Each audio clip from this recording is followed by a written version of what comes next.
So back in 2020, you could buy the frame set, but instead I bought the complete bike because it seemed like a better way to go.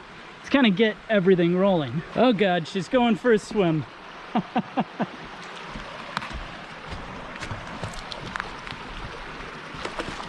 Yeah!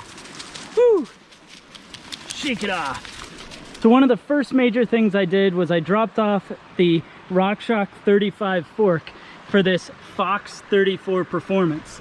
And this is both quite a bit lighter than that RockShox 35, as well as the damping unit with the Fit Grip damper is a pretty high performing unit.